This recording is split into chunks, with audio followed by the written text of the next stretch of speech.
주 하나님 지으신 세계는 참 아름답습니다. 캄캄한 밤이 와도 아름답습니다. 그 이유가 무엇일까요? 밤하늘을 쳐다보십시오. 낮에는 아무것도 없었던 그 하늘에 수많은 별들이 운행하는 것을 보게 될 것이고, 우리는 잘 알지 못하지만 과학자들은 그 별들이 정확하게 자기 궤도를 지킴으로 행성들이 충돌하지 않고 우주가 존재한다고 말합니다. 신기하지 않습니까? 어떻게 동력도 없이 그 수많은 별들이 자기 자리를 지켜가며 운행을 하고 있는가? 참으로 신비롭습니다. 알파고 책봇을 찾아보니까 어떻게 그게 가능할까? 그것은 하나님이 그 피조물 가운데 중력을 주셔서 그 중력 때문에 그 행성들이 궤도를 잘 유지하고 질서를 유지한다는 거예요. 그거를 보면서 제가 느낀 것이 하나님과 우리 사이에도 질서가 있고 인간과 인간 사이에도 질서가 있고 그 질서가 잘 지켜질 때 행복할 수 있습니다. 그 질서가 무엇이에요? 사랑의 질서이죠. 하나님이 지으신 인간과 좋은 관계를 이루며 인간의 행복한 모습을 사탄이 너무 배가 아파서 그 관계를 깨트리기 위해서 제일 먼저 던진 시험의 낚시가 있습니다. 그 낚싯밥이 뭔지 압니까? 다른 거 아니에요. 하나님과 좋은 관계를 깨트리는 낚싯밥은 하나님에 대해 의구심을 갖게 하는 거예요. 하나님의 말씀에 대해서 의심을 하게 하는 거예요. 그러고는 더 나아가서 그 하나님을 불신하고 하나님의 말씀에 불순종하도록 만들므로 좋은 하나님과의 관계를 완전히 파괴시키는 것입니다. 그렇습니다. 하나님과의 관계, 이웃과의 관계, 가장 중요한 게 뭐라고요? 신뢰다라는 거예요. 믿음이다라는 거예요. 인간은 이 믿음을 저버림으로 엄청난 불행을 겪게 되었어요. 정말 사탄의 말은 거짓말이었고 정령줄이라는 그 하나님의 말씀대로 인간은 죽음에 처하게 되었어요. 하나님을 보실 때 당연한 거 아닙니까? 그렇게 되지 않게 해서 경고했는데 그럼에도 불구하고 하나님은 하나님을 거역한 그 인간들을 내팽개치지 아니하시고 내버려 두지 아니하시고 그 인간들과의 관계를 회복하여 인간이 행복하게 살기를 원하셔서 그 일을 위해서 사랑하는 독생자 예수를 이 세상에 보내시고 우리의 죄를 대신해서 어린 양처럼 제단 위에 불살라 바쳐진 어린 양처럼 십자가 위에 몸부려 피 흘려 죽음을 당하신 거예요. 그러나 예수님이 세상에 계시면서 선한 삶을 본보이시고 진리의 말씀을 전하시고 우리의 죄를 십자가에서 대속하셨다고 할지라도 무덤에 장사되는 순간 그걸로 끝이 났다면 예수님의 가르침과 예수님의 본은 지금 세상에 있는 성인 성자들의 도덕경처럼 규범처럼 하나의 교훈으로 그치고 말지 우리의 삶에 행복을 가져다 주거나 우리의 생명을 살리는 일은 할 수 없었을 거예요. 그러나 세상의 어떤 종교에도 찾아볼 수 없는 오로지 우리 기독교만이 가지고 있는 차별화된 진리, 그것은 뭐예요? 모든 인간은 다 죽는데, 죽었는데, 죽을 것인데 우리의 육신을 입고 이 땅에 오신 예수 그리스도는 죽은 자 가운데서 살아나셨다.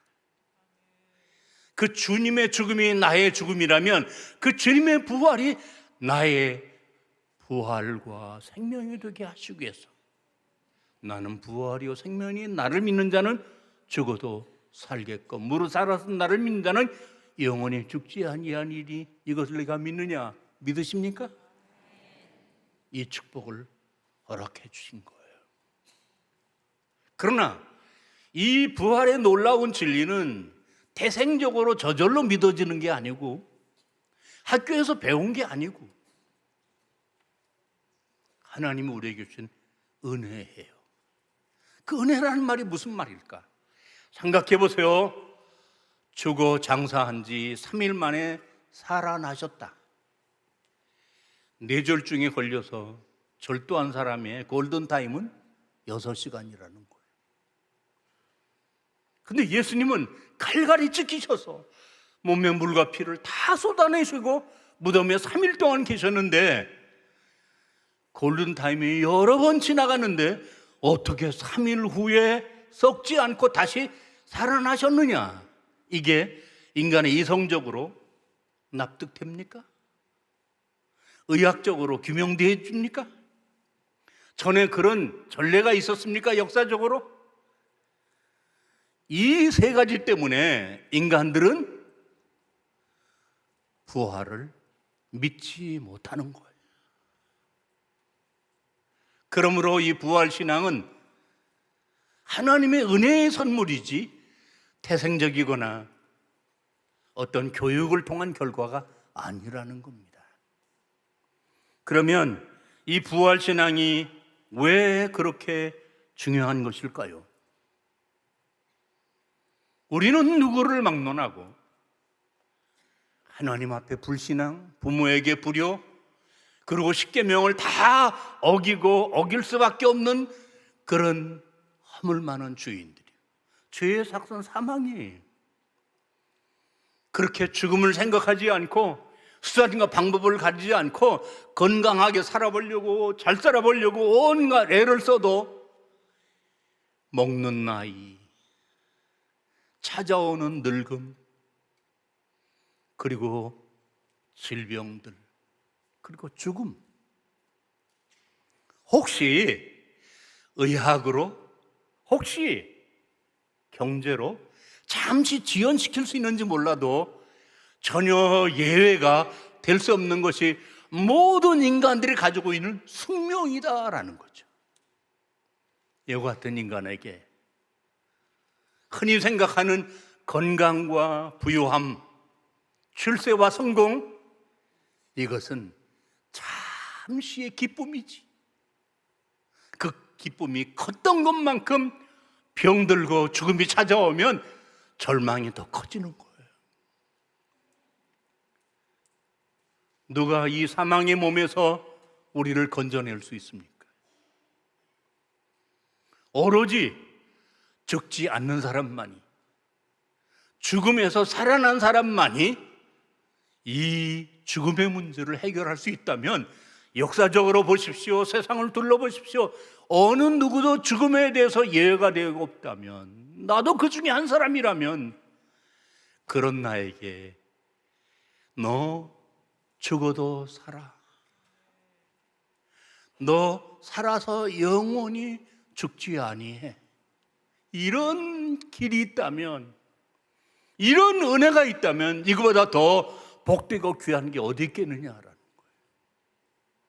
하나님은 이 선물을 우리에게 주시기 위해서 사랑하는 독생자 예수를 이 세상에 보내어 지난 선 금요일처럼 십자가에 처절하게 죽으시고, 그리고 장사된 지 사흘 만에 다시 살아나신 오늘 이 부활절, 해마다 되풀이기 때문에 반복되는 것을 우리가 지루하고 의미를 상실하기 때문에 이 부활절에 새로운 느낌이 들지 않겠지만, 이 부활절은 하나님이 우리에게 주시는 최상 최고의 선물임을 믿으시기를 축원합니다.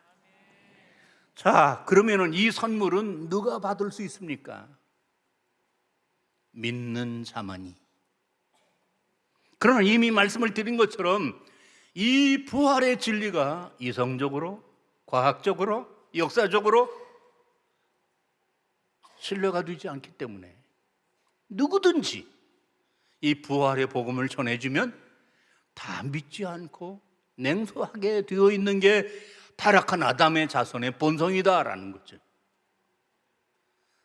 그 좋은 증거가 뭐냐면 예수님과 3년 동안 동행하면서 예수님의 가르침을 듣고 배우고 예수님의 선하신 삶을 눈으로 보고, 그리고 예수님이 때로 인자가 예루살렘에 올라가서 많은 고난을 당한 후에 사흘 후에 살아나리라, 이렇게 분명히 예언하셨던 그 주님, 그 말씀을 분명하게 제자들이 들었으나 막상 그 말씀대로 부활하셔서 제자들에게 나타나셨을 때 제자들은 아멘 할렐루야 그랬을까요?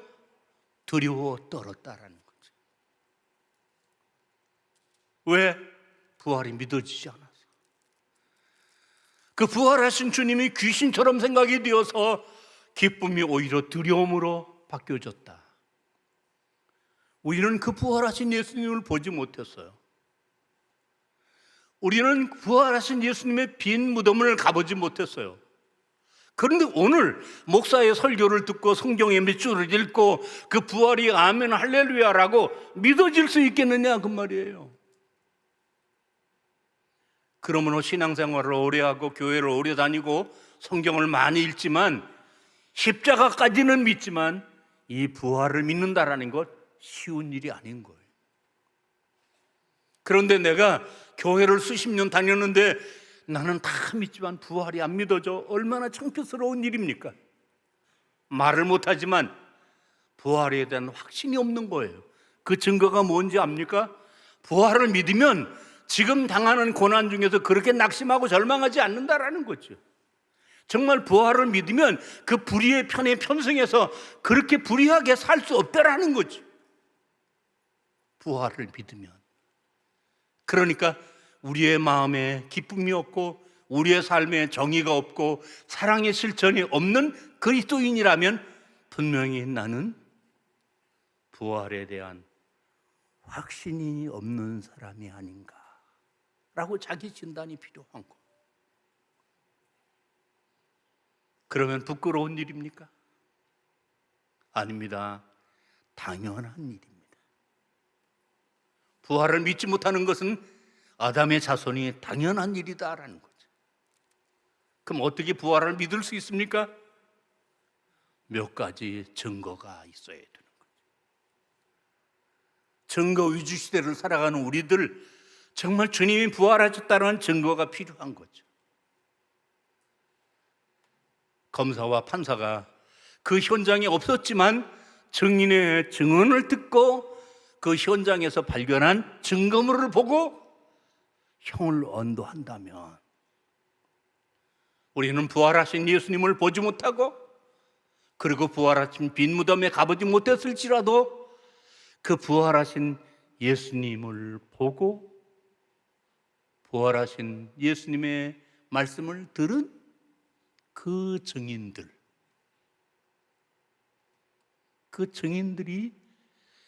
기록해 놓은 성경 말씀을 통해서 성령이 그 말씀을 이해하게 해주시고 믿어지게 해주시고 깨닫게 해주시는 은총 속에 나도 모르는 사이에 내가 믿는 게 아니라 부활이 믿어지는 축복을 받게 되는 줄로 믿습니다.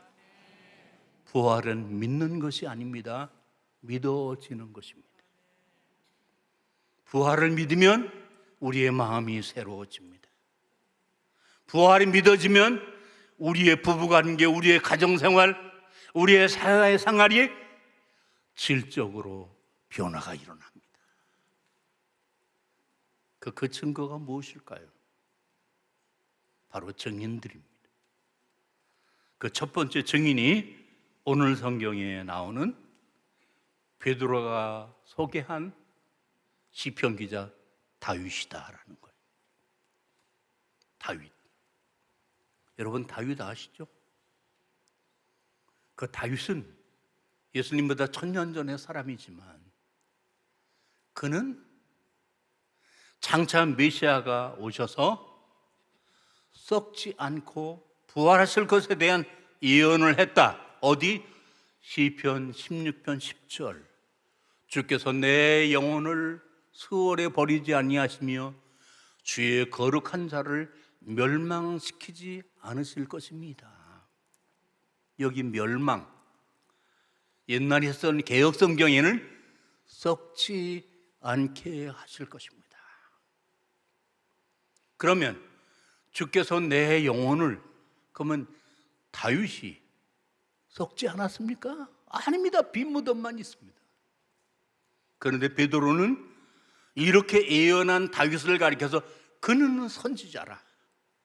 이미 그는 죽었지만 천년 후에 장차 오실 메시아가 죽어도 썩지 않고 부활하실 것이다 라는 예언을 하셨고, 그 예언대로 이루시기 위해서 성탄하셨고, 예언대로 이루시기 위해서 십자가에 못 박혀 죽으신 것처럼 그 예언을 이루시기 위해서 예수님은 부활하셨다고 증거하고 있습니다. 그렇습니다. 성경은 이벤트가 아닙니다. 예언과 성취, 이게 맞닥뜨려지고 이게 조합이 이루어졌을 때 신실함이 거기 나옵니다. 두 번째, 법정에서 선고를 내리는 판사가 가장 중요하게 여기는 증거는 뭔가?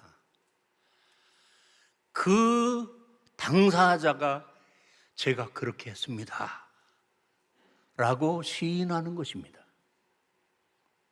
그리고 그대로 재현하는 것입니다. 그러면 더 이상 다른 증거가 필요 없습니다.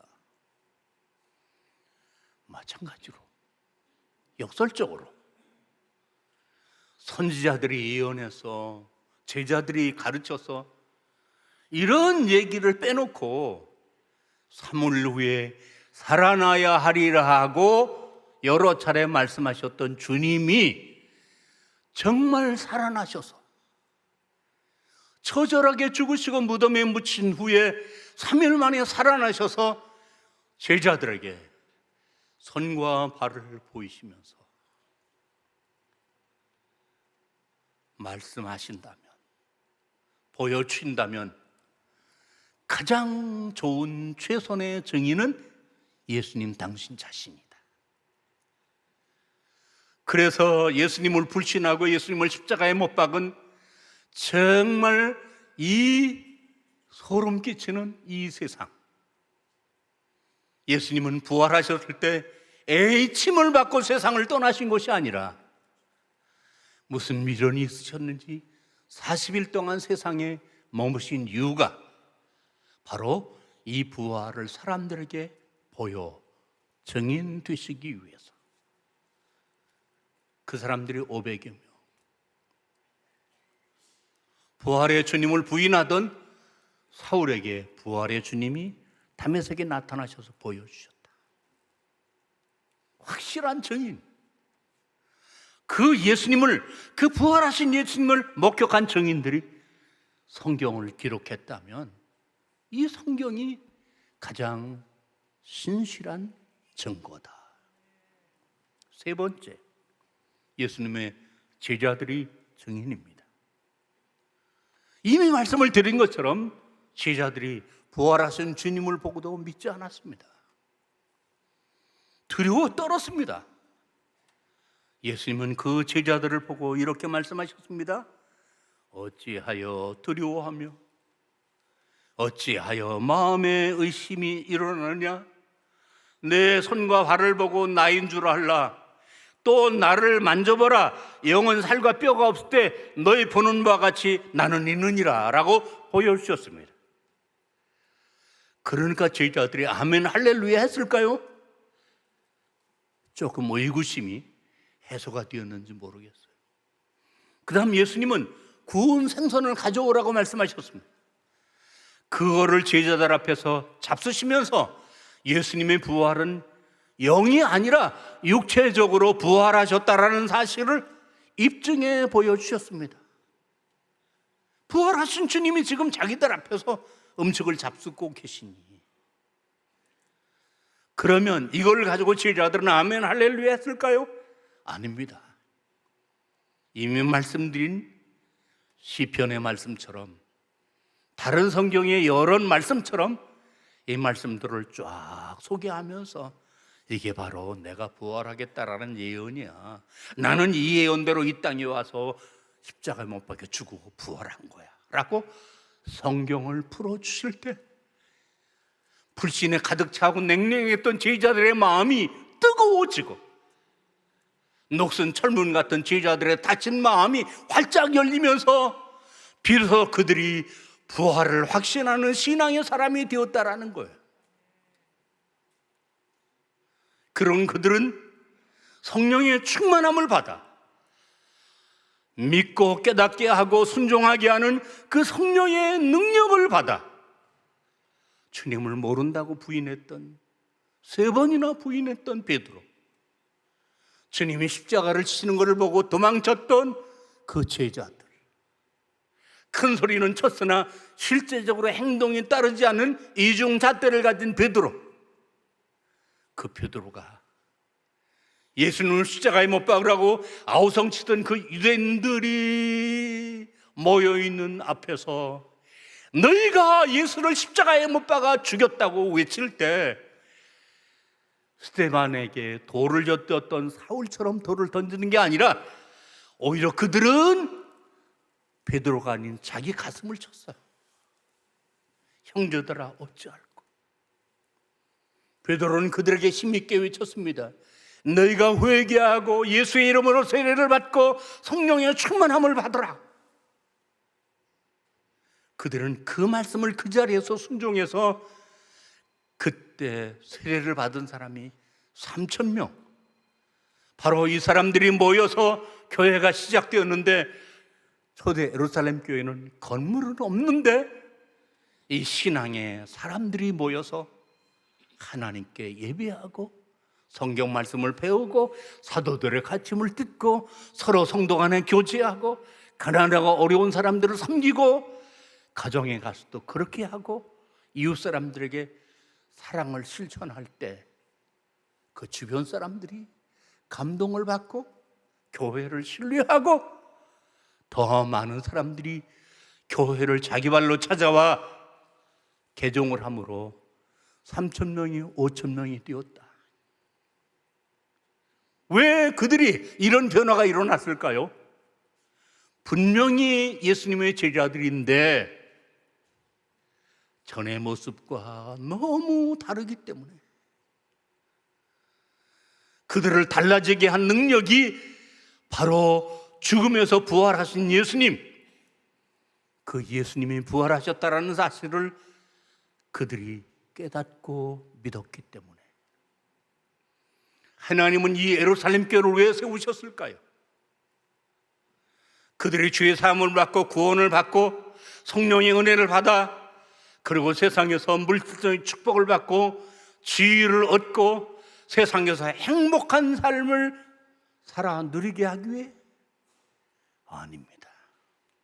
너희는 이 일의 증인이라. 너희는 이 모든 일의 증인이라. 바로 증인되는 교회가 되게 하기 위해, 증인되는 그리스도인들이 되게 하기 위해 그들이 그 증인의 사명을 감당하지 않을 때 예루살렘 교회를 흔들어 핍박해서 그들이 교회를 떠나지 않을 수 없게 만드셨을 때 그들은 비로소 예루살렘과 온두대와 땅끝까지 이르러 십자가 부활의 복음을 증거할 때 소아시아에도 교회가 세워지고 마게도니아에도 교회가 세워지고 로마에도 영국에도 미국에도 그리고 그 복음이 1885년 4월 5일 부활절 아침 언더우드 아펜셀라 선교를 통해서 이 땅에 발을 디딘 것이 바로 우리 수원제일교회가 있게 된 역사다. 그렇다면 하나님이 왜 70년 전에 이 교회를 세우셨을까요? 6.25 사변에 피난온 난민들, 이북에서 신앙생활을 열심히 하던 피난민들 18명이 한 사가에 모여서 예배를 시작한 것, 교회가 세워진 것, 1953년 4월 19일이다. 그때 그 교회는 미미했습니다. 공동묘지 위에 세워졌습니다. 그때 교인들은 누구를 도울 수 있는 사람들이 아니라 도움이 필요한 사람들이었습니다. 그러나 그들의 부활 신앙의 씨앗이 심겨져서 기도의 눈물을 흘리고 헌신의 땀을 흘렸을 때 수원교회가 점점점 겨자씨처럼 자라 30배, 50, 60배, 100배의 열매를 맺어 오늘의 수원제일교회가 되어진 것이지 이 교회가 하늘에서 떨어진 것이 아니라는 거예요. 오늘 수원제일교회는 예수 믿고 축복받아 잘 먹고 잘 사는 게 신앙의 목표가 아니라 성장하며 선교하는 교회, 선교 지향적인 교회로 나아가게 하시기 위해서 건물이 선교하는 게 아니라 부활 신앙을 가진 저와 여러분이 이 부활을 알지 못하고 듣지 못한 이웃과 열방 사람들에게 이 부활의 복음을 증거하는 증인이 되게 하기 위해서, 비록 우리는 보다르고 초라하지만 그러나 어부 베드로를 통해서 예루살렘의 놀라운 변화가 폭발적으로 일어나는 것처럼 여러분, 예수님의 부활이 진짜 믿어지거들랑 증인의 삶을 살아보십시오. 증인이 되어보십시오. 하나님이 여러분에게 놀라운 역사를 일으킬 것이고 스스로 나 자신이 놀라게 될 것입니다. 왜? 하나님 나를 놀라게 쓰시고 놀라운 축복을 주시니까. 이제 말씀을 맺겠습니다. 오늘 이 부활절 아침, 이 부활절을 지키는 의미는 무엇인가? 2000년 전에 예수님 부활하셨다. 그 예수님의 부활 때문에 내가 부활하게 됐다. 아멘, 할렐루야. 이게 끝이 아니라는 거예요. 이게 전부가 아니라는 거예요. 이렇게 살았을 때 물론 우리가 여러 가지 은혜와 축복을 받을지라도 그거는 하나님의 은혜와 축복의 일부라는 거예요. 베드로처럼 증인의 삶을 살 때 여러분이 말로서 증인이 되고 글로서 증인이 되고 여러분의 삶으로 증인이 되어서 불의와 편성하지 아니하고 불법의 편에 가담하지 아니하고 분열과 갈등의 장본인이 되지 않고 화합과 사랑의 다리가 되고 불씨가 되고 예수님이 하나님과 우리와의 관계를 다시 회복시키신 것처럼 나와 이웃과의 관계가 신앙 안에서 회복되어지는 것처럼 이제 멀어졌던 가족, 이웃, 친구, 우리가 등한시했던 불신앙의 사람들, 그들에게 여러분이 이 시대의 베드로가 되어서 부활의 주님을 증거한다면 그들이 후일에 고마워요, 정말 감사해요, 나에게 전도해 주어서 내가 예수를 믿게 되어서 당신 때문에, 그들의 놀라운 변화가 여러분의 인생의 최고의 기쁨, 최상의 보람이 될 것입니다. 오늘 이후로 하나님 우리에게 주신 시간과 건강과 물질과 우리의 나머지 삶을 증인의 삶으로 살아가는데 헌신하시기를 주 예수의 이름으로 축원합니다.